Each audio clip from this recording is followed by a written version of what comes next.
you guys, welcome back to the channel. I'm feeling very nice and I'm sending a lot of hugs and positivity to all of you. Hi, if you're new, welcome to the channel. I really hope you enjoy the content. I really do, and if you do, please do consider subscribing. In today's video, I'm going to be reading for 24 hours, but I am not going to be staying up for 24 hours. I did that the last time. It was all really good in the video, but one, I was not able to read properly during the end of the video. Two, after that I fell sick. For 2 days I felt disoriented, and then after that I felt sick, and I don't want to do that to myself, though in the future maybe, because I am who I am and I have no boundaries when it comes to reading books. I may do the 24-hour readathon challenge where I'm not even sleeping at night, but today we are not doing that. My brother is not over here, he is traveling, and so I have the room for a few days. So we are going to read for 12 hours today, 12 hours tomorrow, or maybe also go to the third day if I'm not able to finish the 24 hours within 2 days. Not just that, I was dreading it, and so I pushed myself, but I did fall into a reading slump after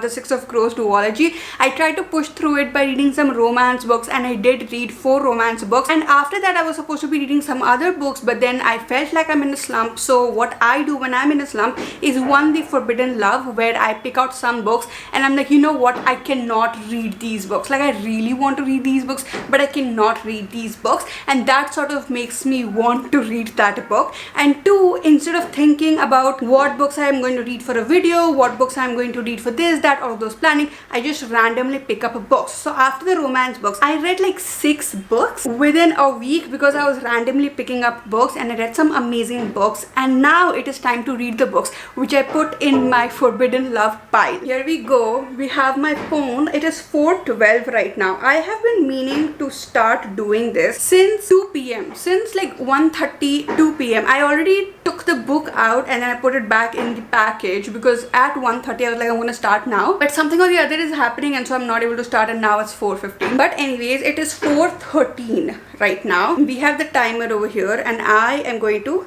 start. We have the first book over here.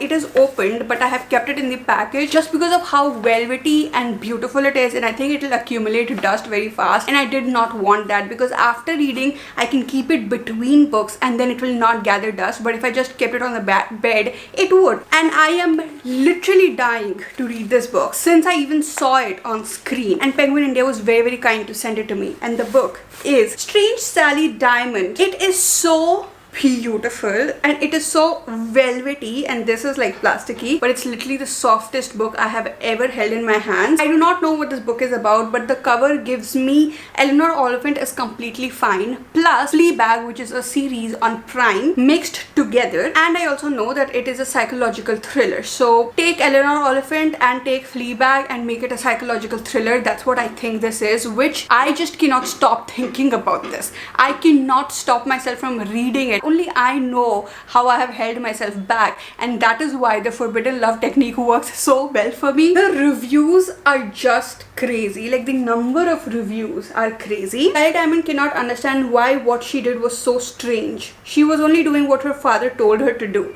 to put him out with the rubbish when he died. She put her father out with trash when he died. Okay, these are all reviews. That is a lot of reviews. Reviews, both the pages, and not like full pages reviews, like tiny reviews. All reviews and review. That is a lot of reviews. Even Lisa Jewell has reviewed the book, by the way, and so many other authors that I know. Paula Hawkins also, Marian Keyes. I know so many of these people too. I am trying very hard to not dump my expectations on this book, but now that I know what it's about, I have high expectations and I cannot wait. I have already started the timer and I have been talking for 3 minutes now, so I'm going to stop talking and I'm going to start reading, and I'll see you guys very soon. It has been 1 hour and I just finished part 1. I am now starting with part 2, and I must say strong Eleanor Oliphant vibes, but only the vibes are similar. The story is very different from Eleanor Oliphant. Even the character Sally herself is very different from Eleanor Oliphant, but the vibes are so similar. I'm on page number 75 right now, and I have no idea, not even 1 1% of an idea as to where the hour went or where the pages went. I feel like I'm reading too fast. Also, I have never read 75 pages of like this sort of a book so quickly. To be fair, the text is a little big, but still I'm reading fast, so now I'm gonna try and read slow because I am really enjoying it. Plus, Sally is so funny. She's just being herself and is just funny. For example, she acts like she's deaf so she does not have to deal with people, but then after her dad's funeral, people did come to know a little bit that she is not deaf. So she was talking to this woman for some reason, and the woman was like, oh my god, you're not deaf, and she asked for the information that she wanted, and then the woman asked Sally something about herself, but Sally did not want to reply to that, so she started acting deaf again and she just went away. And the woman is like, poor girl, her hearing must be like coming and going time and again. And it's, I don't know, sad but hilarious. I am literally eating this book up. Basically, on one hand, I am getting to see what Sally is doing after the death of her father and how she's sort of getting out of her cocoon. And on the other hand, I have the perspective of Peter, and that is making me very, very uncomfortable. It's been 3 hours, 17 minutes, and I am done with more than half the book. 205 pages into the book. I'm using this bookmark, which I also used with Eleanor Oliphant, is completely fine because it just matched the vibe, also the yellow on the cover, and seeing him be the kind of person he is simply because of the kind of people he is surrounded by, and he's being influenced so much, and you get to see what happens with that, and his perspective towards so many things are so wrong, which it's not even his fault, but it is him who has that perspective, and all of the things that he's doing is just so dark, so dark. I am having waves right now. Whenever I'm reading Sally's part, I have this smile on my face. Whenever I'm reading Peter's part, I'm like, it's disgusting and uncomfortable, not sad actually. There's nothing sad about it, but it's just so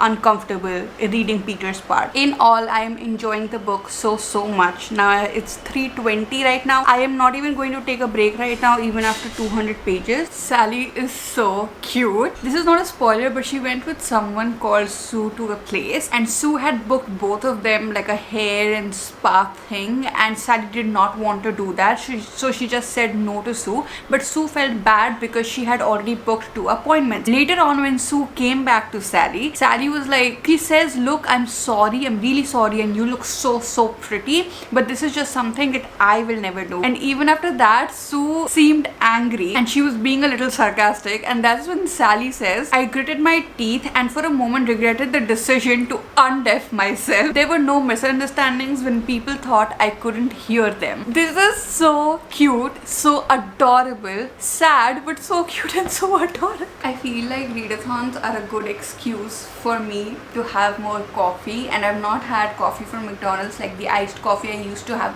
all the time since so long. Since I started going to Starbucks, I started having black coffee, which is cold brew, and since then I barely have anything else except cold brew itself. I have like 90 pages to go in the book, and things have started taking a turn. They've started becoming something different from what I was thinking. Okay, I'm scared, I'm just gonna do it here.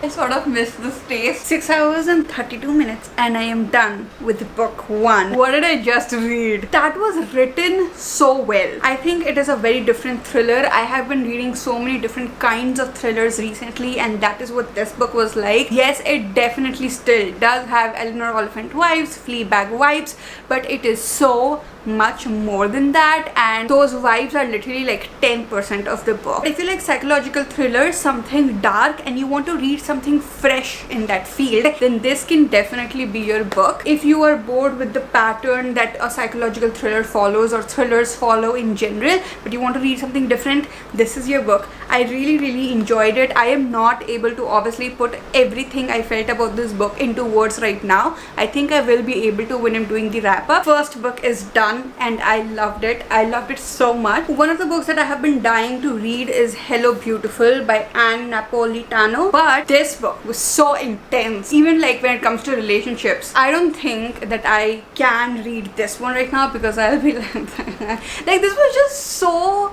real. It felt real. The characters just felt so real, which is why the other book that I want to read, which I was anyhow going to read as a second book, and now I am going to read it, even though I thought that I will read this first, but I'll read this, is Master of Death by Olivia Blake. I'm reading an Olivia Blake book in a video. I am so excited about it. I have read Alone with You in the Ether by Olivia Blake. It's one of my most favorite books ever. It's about vampires and ghosts and them playing a game. Nothing is realistic about this book for sure. I think it is 400 pages. I think it'll take me 6 to 8 hours again, but I don't mind it. This is definitely the next book.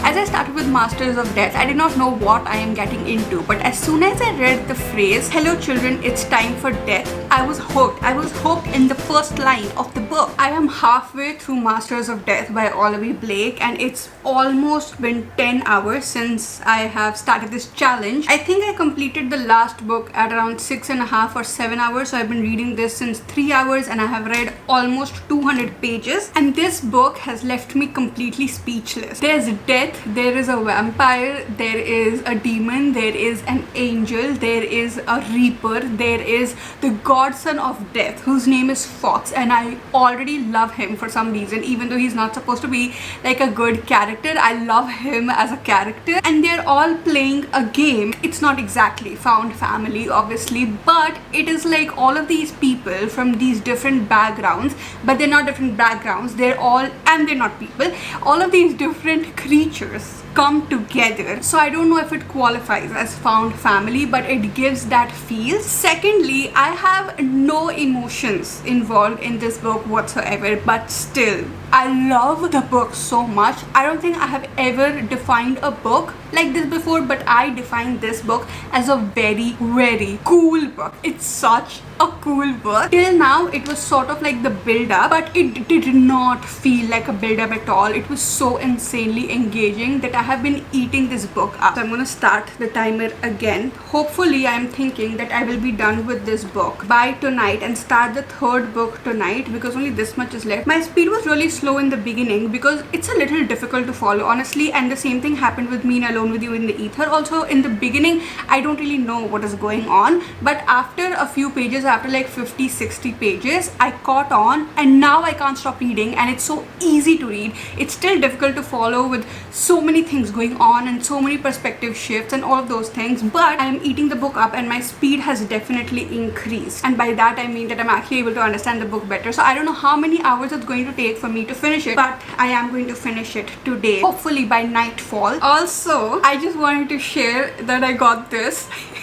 I feel like for 2 to 3 years at this point, I have been seeing this Stanley Cup, which is not there in India, but I have seen other people use it, like other YouTubers. And if you don't know, I am a big sucker for mugs and big sucker for like sippers, and I have like 6 sippers, and they're all either 500 ml or 750 ml max. Whenever I was using the other sippers for myself, it was so difficult to keep refilling it after every like time I have water. So I wanted something like this, and every time I saw Stanley, I was like, I really want it, and I was actually going to pay so much money to get it from USA or something because I really wanted it, but I'm not a fool, so I did not do that. But then a few days back I saw that Solara actually has come out with this one, and they call it the Elixir, which I really like. I love it when things have names, and I can call this my Elixir cup. It sounds so good, and as soon as I saw it, I was like, I'm getting it, I don't care. And anyhow, every year I get one new sipper for myself. Last year I got this Christmassy sipper. I always get a sipper every year, and I know it's not winters yet, but I still got this for myself, and I'm counting it as like the winter sipper, and I'm so excited about it, and this is so cool.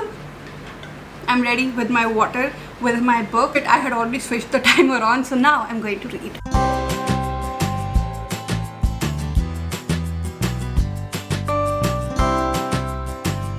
I was just talking about how I am not emotionally connected to the book, because honestly it's like so gamey and it's so cool and it's so mischievous. I know there are sides and there are high stakes and it's all just so fun that there was barely any emotional connection till now, but literally like 2 pages or like actually 1 page later, bam, emotional connection. There's a conversation going on between a ghost and a vampire, and I never in my life thought that I'll be so moved by a conversation going on between a ghost and a vampire. Yeah, okay, I don't know if it officially qualifies as a found family trope or not, but for me it is found family. It is becoming more and more found family, and since Six of Crows, found family is becoming one of my most favorite tropes. Found family is when people from different backgrounds who are not family by blood come together and they find family in each other, and that is happening. Okay, all the found family feels are there. I love it. It's getting emotional, it's getting deeper, it's getting intense. I am connected to the characters. I cannot believe I actually care about the game and I care about these characters, and there are now emotions involved, which I won't tell you which emotions. And Fox, oh my god, Fox, I love this book. I love this book.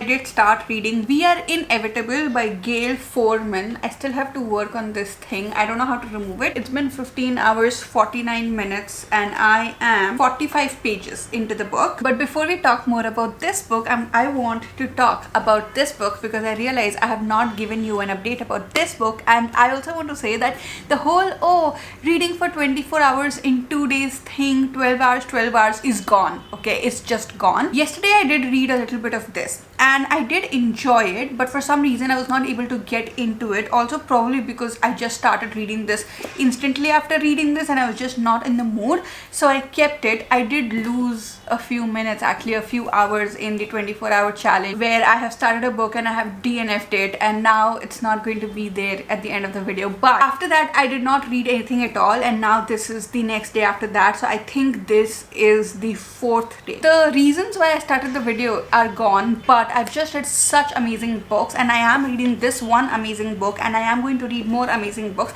so I'm continuing with the video. I feel like the old me would have just scrapped this video at this point because it's not perfect, but look at me. I think it's growth as a creator that I'm not scrapping it all. Let's talk a little bit about Masters of Death. I feel like even if I wanted to, I would not be able to talk about it as soon as I finished reading it, because I have never been this shocked by a book in my entire life. I have not read anything like this in my entire life. I know I was saying that I'm eating this book up, or it's like, oh, I did not even like, I read it in one sitting, or oh, it was just so interesting, I couldn't wait, it was such a page turner. And there are all of these ways to describe as to how I was reading the book, but the only feeling that I was getting, and this phrase that I got for myself yesterday when I was thinking about the book, is that I was drinking the book. I was literally drinking the book like you would drink water at 12 or 2 a.m. at night. You know, like the whole day you're drinking water and you're like, oh yeah, it's nice. But the water you drink at 2 a.m. or 3 a.m. and you feel like you have the biggest whale stomach and you can digest or take in as much water as possible, and you just keep drinking and it doesn't even stay here. You just, you know, it just passes right through you. That is how I read this book. I drank it like that and I did not stop for a second. I cannot believe how it made me feel. Yesterday the whole day I was conflicted. I was like, what am I feeling about this book? I don't know. Like the pacing and everything, it's so good, it's so good, it's so good. But it's such a book where it can either be fantastic, you know, it can be amazing, or it can be ridiculous, it can be super pretentious, it can be obnoxious, it can be really, really weird to read. So I was like, where do I stand? And I stand in the fantastic section. I'll talk more about who can read it, who can't read it, things like that in the monthly wrap up, so do look out for that. And then we're done with this book. book. Today I was straight up going to start reading this book, but I got 2 new books, which was actually a surprise for me, and I did not know that I'm getting these books, but I got these books and they are so good. The premises are so amazing that I wanted to actually start reading one of these. This one is The Premonition by Banana Yoshimoto, who is the author of Kitchen, which is a very popular book, and it's so tiny, you know, and it's not out yet. It's coming out in October 2023 itself, but I read what it's about, and it's about this girl who has all of these happy stories about her childhood from her parents, but as she's growing up and she is taking time to live with her aunt, things from the past are dug up, and she comes to know that those happy memories were not all happy memories. Now I have no idea what I can expect from the book, and I just love it when the blurb is this like giving away, like I know what the story is about, but it still does not tell me what I can expect. So I'm so excited to read this one. And then we have a name that I can never pronounce, Baumgartner probably, by Paul Auster, who again is a very popular author, and I've been seeing this book around, and this one also is such a beautiful premise. It's the story of this guy who has, I think, lost either his wife or girlfriend, I don't know, the love of his life, and now we see how he is processing the love and loss and the grief of his wife or girlfriend, like the love of his life. And it says on the back, once he began to read her words, he felt as if he was hearing Anna's voice rise up from the paper, and that she was actually talking to him again, even though she was dead now, gone now, and would never say another word to him for the rest of his life. So yeah, I was very intrigued to actually pick one of these books, but then I was like, I want to keep them as treats for myself, that because they're such tiny books, I know I can finish it before going to bed on any day. So I decided to keep these for myself, and I was anyhow in the mood to read a YA book, so I have now started with this book. I am already in love with it in like 45-50 pages, and I am thinking that my last book is going to be Hello Beautiful, but this is a very intimidating book for me. I have 9 hours left, and I have decided to turn on my AC. I have my water over here with me. I have all of these books like just lying around me, which gives me such good vibes. So it's just like all of these books just strewn about, and I have this cute little book with me, and I am going to hole up, like literally hole up into my blanket in the bed for 9 hours, and that's it. Now I'm gonna start the timer again, and I'm going to get to reading.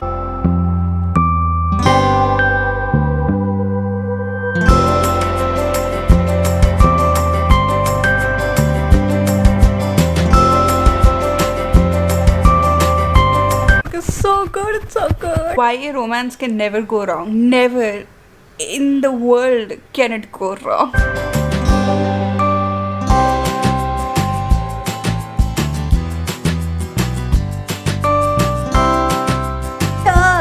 That took me like 3 hours, and I'm already done with the book. On the timer, we are at 18 hours and 10 minutes. It means I have 6 more hours to go. My thoughts about this book, I feel like it started off in a very amazing manner, like in a very deep manner. There were so many quotations, and there were quotations throughout the book too. I was hoping that this is going to be a YA romance, and the romance also was good in the beginning, but then later on there was no romance. I mean, it was just like there in bits and pieces. Whatever that was there was really good, but they knew each other for like a month or 2 months, and they loved each other, and I just don't understand how that happened. And that is where I was like, what is going on? But then the ending was also very good. My favorite character in this, and my favorite relationship in this, was Chad. Chad becomes Aaron's best friend. They actually had a bad relationship when they were in school together, but then later on they become really good friends, and just seeing their relationship unfold was so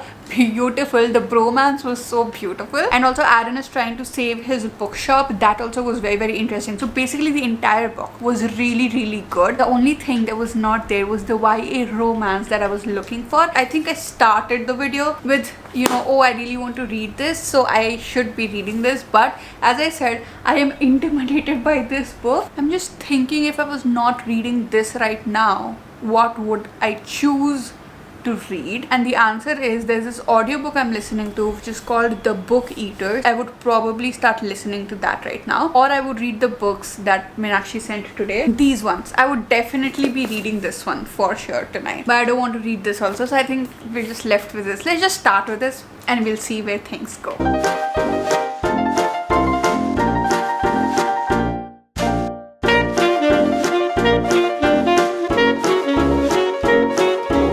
Figured out a new setting to sit because I was just watching my own clip of how I sit while reading, and it's not good how I bend my back. It's going to be 2 a.m. and I am tired. I know for a fact that I cannot finish this book.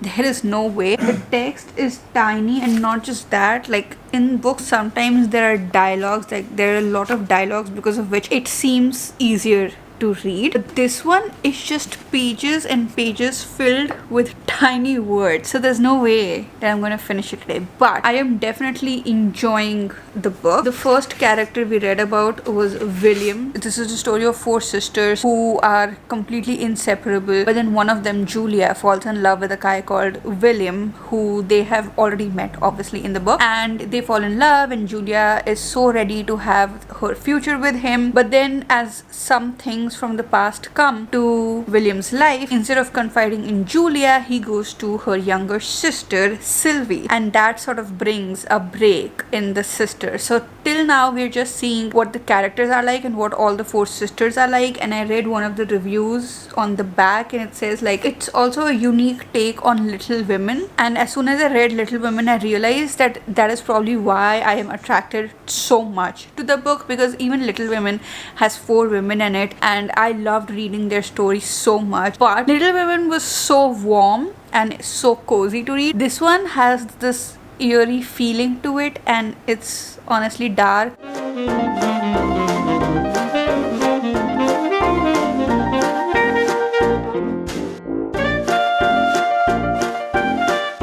You are like, oh my god, did Anchal just wake up and straight up start shooting this? Yes, I did. We did finish our reading challenge yesterday. Yay! I'm kidding. It was not a challenge. I did not do it well. It is what it is. But one good thing that did happen is that I had a lot of fun doing this video, and I read some crazy amazing books which I would not have read otherwise. These are all the books that I have read. Honestly, I think I would have read more if I read books of this size, but I have read huge books in this challenge, which I am so happy about, because usually I feel like I hold myself back. Usually this is the second I'm doing it. The last time I was holding myself from reading something that I wanted to read, but I was not reading it because it was just so long and I wanted to read as many books as possible in 24 hours. I did not put that obligation on myself this time, and so even if we did finish only 3.5 books, we finished some amazing books, and I really hope you enjoyed my reading journey. Let's recap a little bit before I say bye to you. First, I read Strange Sally Diamond by Liz Nugent or Nugent. This is a psychological thriller. While I'll explain all of my feelings in the wrap-up video, I just want to say that it was definitely an amazing and memorable read. It's something that will not go away from me. Next up, I read Masters of Death by Olivia Blake. I knew that I could expect some good writing from Olivia Blake, but I did not know that I can expect this. This has increased the standards for the Atlas 6 way more in my mind at this point, and I had never read fantasy by her before. This was a great surprise. Next up, we had We Are Inevitable by Gail Foreman. This one was a good book. It had the potential to become like an excellent book according to me, especially like Yes No Maybe So, because the premises were very different but the vibes were very similar, and I felt those cozy vibes from the book, and it was just so good. But if you are not going to give me the romance in the book properly, then don't give me the romance on the cover or at the back or even the name. For me, I feel like Chad and Aaron were supposed to be the inevitable because their friendship was just so good. And in the end, we have Hello Beautiful by Anne Napolitano. I am happy I did not shy away from reading this one simply because it has small text. The story is so amazing that I do not mind reading more and more about these characters. It is a complex book and I love complex books, so I'm very eager to see what what the ending is like, and that is it. Oh, I did read like around 150 pages of Permanent Record also, which I don't know if I should count. I feel like if I did not read that and I started with this, I would have finished the book in the video, but whatever. We are done with the 24-hour reading challenge. We are done with all of these books, and that is it. I'll see you guys again very, very soon.